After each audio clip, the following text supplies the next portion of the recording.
Hello, I'm Jordan Guth, SoundStage podcast host, videographer, and creator of the Practical Audiophile series. On the video side of things, as this video launches, part of our video team is in Provo, Utah at Wilson Audio, covering things you don't want to miss. So subscribe to our YouTube channel to be the first to find out what's coming. Right now, I'm here to tell you about what's new on the SoundStage network for April 1st. Over at SoundStage Australia, editor Edgar Kramer reviews two of Audio Research's newest products, the tube-based LS2 preamplifier and S200 solid-state power amplifier. Edgar is a strong believer in the music-making synergy of a tube preamp paired with a solid-state power amp. He's been running this mixed configuration for most of his audio life. The Audio Research combo showed excellent inner detail and very good attack, he writes. The latter always translating to good sense of Pratt, pace, rhythm, and timing. Edgar believes these components were made for each other. It's showtime on SoundStage Global. We've already posted coverage of the Florida International Audio Expo and the Bristol Hi-Fi Show. Later this spring, Doug Schneider, Jason Thorpe, and Edgar Kramer will be flying to Vienna to cover High-End 2026. That's right, the world's most important hi-fi exhibition is moving from Munich to Vienna, and we'll be there to report on the show. On SoundStage Ultra, senior editor Jason Thorpe reviews the Gaia 3 Neo isolation feat from Canada's ISOAcoustics. Jason says the Gaia 3 Neo feat transformed the sound of his Aurelia floor-standing speakers. My immediate impression was that the Aurelia sounded larger, he states, more physically powerful, with an immediate increase in dynamic power. Rock music just jumped out of the speakers, snapping off crisp transients with newfound power. In his monthly editorial, Jason recounts a recent visit to Boutique Audio Gallery, an ultra-high-end dealer north of Toronto, where he met with Timo Engström, CEO of Sweden's Engström, and listened to some of the company's gorgeous tube-based amplifiers, including the Arnie integrated amp, which Jason is reviewing for SoundStage Ultra right now. On SoundStage Access, senior editor Dennis Berger reviews the Beta 5 stand-mount loudspeaker from Stark Sound, which is based in California. Dennis was blown away by the performance of a pair of these super affordable speakers. He writes, "The Beta 5's performance with vocals is great. It delivers amazing bass for a speaker this size." Then adds, "This is a speaker whose sound everyone can fall in love with." In his monthly editorial, Dennis discusses the healing power of music and outlines how a beloved album brought him comfort following the death of a dear friend and colleague.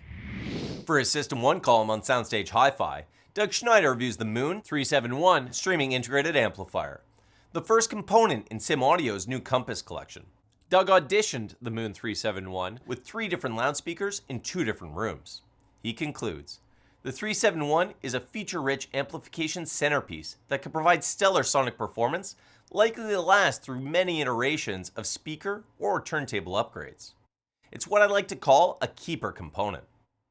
For his monthly editorial, Doug Schneider describes a recent trip to England, where he visited Monitor Audio, which has been in business for 55 years, and a relatively new company, Node Audio, which is using some highly innovative manufacturing processes to build its unique loudspeakers. In a thought-provoking feature on SoundStage Simplify, senior editor AJ Wykes takes issue with the purists who insist that you need a perfect listening room to enjoy recorded music. AJ counters, "The most beautiful moments in any listener's life will almost certainly have happened somewhere less perfect, in a cramped flat, late at night, or with the volume lower than you wanted because of, real life." On SoundStage Experience, music editor Joseph Taylor reviews a new vinyl reissue of From All Sides, a 1964 album by American jazz pianist Vince Guaraldi and Brazilian guitarist Bola Sete. From All Sides has an easy flow that belies the complexity of their interaction, Joseph writes. Guaraldi's feel for bossa nova is stronger with Sete, and I think Guaraldi's solid blues strain led Sete to inject some blues into his playing. Joseph is a huge Beatles fan, but in his monthly Pulse column, he worries that record labels and streaming services are milking the group's legacy too much. The commodification of the Beatles will continue, as will discussion about their greatness and place in history, Joseph predicts. Some of the ongoing conveyor belt of Beatles material will set my teeth on edge, but I'll rediscover my love and admiration for the group by playing their records. On SoundStage Solo, Matt Bonaccio reviews the Erzo Gen 2 DAC headphone amplifier from Ferrum Audio. Matt's time with the Erzo Gen 2 deepened his appreciation of the Polish brand. He writes in his review, "For many hi-fi enthusiasts, the Erzo Gen 2 will represent the best entry point to Ferrum's products. In fact, I think it could be an endgame DAC amp for a lot of headphone nuts." As I mentioned earlier, the SoundStage team will be attending High-End 2026 in Vienna. Our coverage begins on June 4th. We have lots of other great features coming on the SoundStage network.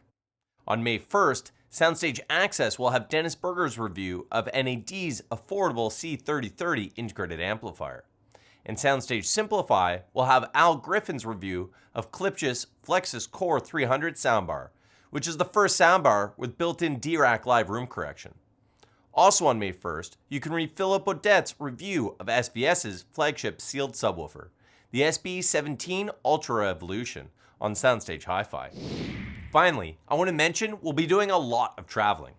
In fact, in about 2 weeks, I'll be traveling to Japan, to where Marantz and Denon components get made.